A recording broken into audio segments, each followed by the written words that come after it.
everybody. I just want to welcome you to Conversations with Mclinn. It's just a show about getting more in depth with influential people that I consider noteworthy, that actually have something interesting to say to help move the needle forward. Today I have a very special guest, my main man, Morris Chestnut. Brother, thank you for sitting down with me. Anytime. So all I'm trying to do, man, like I just said, is talk to folks and just really try to share information. Because I find a lot of times, like we'll be talking and somebody might say something that's like, oh, wow.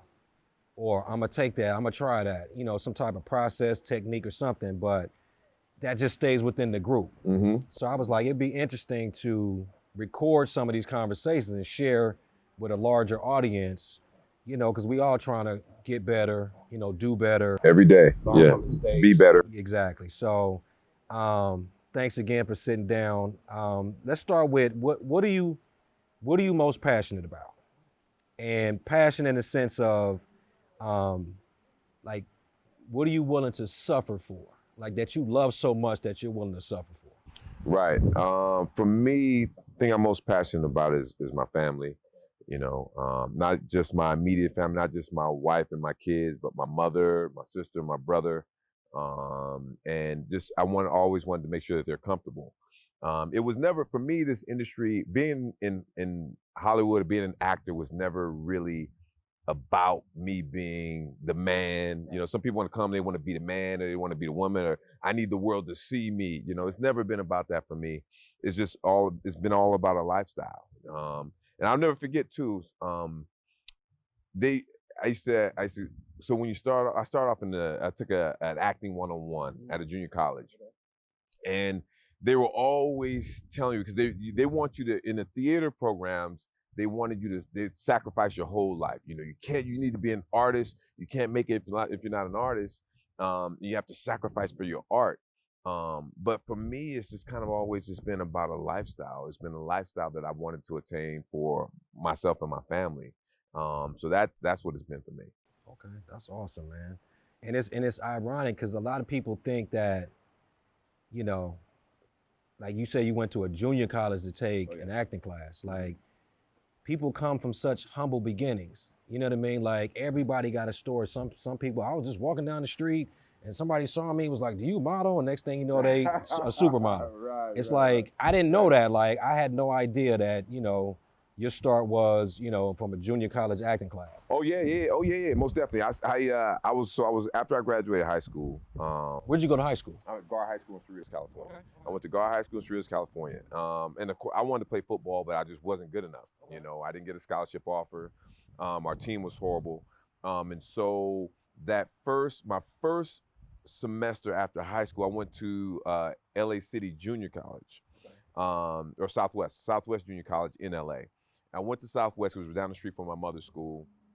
While I was there, a friend of mine that was in my English class, I was still trying to figure out, I was going to the library every day reading the occupations handbook saying, okay, a pharmacist makes this is what you gotta do to be a pharmacist. Dentist makes this, what you gotta to be a dentist, lawyer, all that. And then I still didn't know. I always worked at banks. I was a bank teller for years, but then a friend of mine in my English class was like, hey man, I'm in this play, come. So I just went to support him in this play. I was like, and quite frankly, I took a girl that, I think it was like our first date, second date or whatever. And she was just mesmerized by dude on stage. She was just like, she was like, man, I was like, I'm looking at her, I'm looking at him, I'm looking around. I was like, oh, okay. Right. And so I was like, the very next semester, I went from Southwest Junior College to Long Beach City Junior College. Okay. And I took my first acting class there. It was like acting 1. And that's where I actually met Tommy Ford there, because Tommy was from Long Beach and he was kind of like coming back, giving back, God rest his soul. So that was my first time seeing someone who was really, I followed his career ever since because he came to our school when he was working. And then I just pursued it from there. Okay. Yeah, you man, like I've known you for some time, right? But rarely have we had chances to sit down and actually talk. You know what I mean? Like, you see each other playing either in the league or come across at different functions, but never really have the opportunity to sit down and like chop it up. Right. So one observation that I've had of you over the years is that you just come off like a really humble dude. You know what I mean? Like, ain't no real airs about you. Like, I'm Morris Chestnut, which you very well could do. You know what I mean? Like, your track record speaks for itself, but never have I seen you be like, oh, I'm Morris Chestnut. It's like, nah, like I'm one of the fellas, you need something, you need some advice about something. Here's what I got, take it, leave it. But I've always admired that about you. So like, is that something that you do intentionally, or is that just how you were raised, or? It's how I was raised, and I think going back, and this was it was a funny thing, not a funny thing, but my father, God rest his soul, there was back in the day, in the 80s, we were going out to dinner as a family. We didn't get to go at that much, but we did. And I had like this one, I never forget this, I had like this one like white linen suit. Maybe I had to wear it for the prom or whatever, or dance or something. And I'll never forget this. So we got it. I had my suit on and a shirt underneath it or whatever. And then my sister was like, Daddy, she's like, Lamont, they call me Lamont. Lamont's trying to look like the dude from Miami Vice, right? Back in the day, right? And I wasn't, Right. But then my father was like, no, listen. He always made sure that, and my mother and my father always, that I knew I was who I was. Never try to be somebody else, and they just raised me to always be humble. And the one thing for me in this industry, I have never forgot where I've come from and my experiences prior to that. And because what happens is this, and I've seen it through many years, and I'm sure you've seen it too, but people will get on a TV show and they'll get on a movie, and all of a sudden people see in the public eye, and it's whoever the character is or whatever their persona is. And most of the time, a lot of times they forget where they came from. You know what I'm saying? It was like, I never forgot when I was, working at the bank. I never forgot when I was, doing odd jobs. Me and my boy, we was painting. We were going in the toy stores, painting the toy stores when they closed. I never forgot that. And so it was always a situation for me to where I always remember where I come from. Me and my brother shared a room until he was out of the house and I was out of the house. The room was so small, you could barely open the door, because the beds were in there. And I've just never forgot that. And I've never got lost in, what this is, what the industry is, who people think that I am. I never said, oh, hey, I'm this and I'm that, because to me, I just have never. My parents have always raised me to be humble and never forget where I come from. So speaking of family, and ladies, sorry, not trying to bust y'all bubble, but my man is married. Okay, been married for a minute. Yeah. Which is rare, in this day and age, that somebody has been married as long as you guys have, and we don't hear gossip about y'all. You know what I mean? So like, how important is like your relationship, your marriage, your woman, like in helping you build the things that you've been able to do throughout your, adult life? Oh, it's been very important. And I just look, so it's funny, I was telling my wife the other day how much I appreciated her, because we've been married for so long, it allowed me to stay focused. I was always working towards something, to where if I wasn't married, it takes a lot of energy to chase women. You know what I'm saying? And you're trying to juggle this woman, trying to juggle that woman, and you're going on this date and that date. But so she's allowed me to stay focused for her and our kids, and then, like I said, my other family, my parents and my brother and my sister. But she's offered some stability in my life. And one of the things that when I first met her, I've always knew that she would be a great mother. I saw how she handled her nephew. And for me, it was always, because I knew I always wanted kids. I always wanted kids young, but I wanted a partner who I knew that would care for them, to where when I'm at work, home is locked down.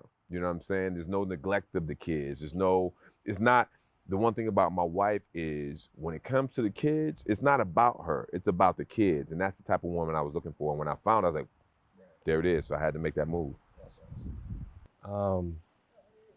What I've noticed about you, and mind you, we on the set right now, so any distractions, we just rocking with it. Another thing I noticed, because I see you at the gym. Yeah. You know, we work out for the viewers that don't know. My man got a wicked jump shot. Not like his though. I'm trying to get I wish I could have his.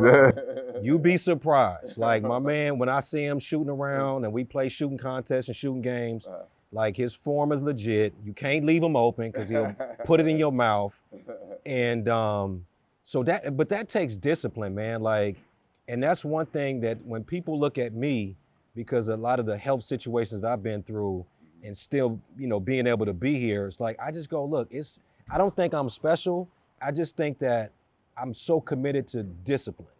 Like, decide you're gonna do something and then just get up and do it every single day. So clearly you're a disciplined individual because I see you at the gym, you stay fit. How does that incorporate itself in how you live? Not necessarily so much about work, but just where did that come from for you?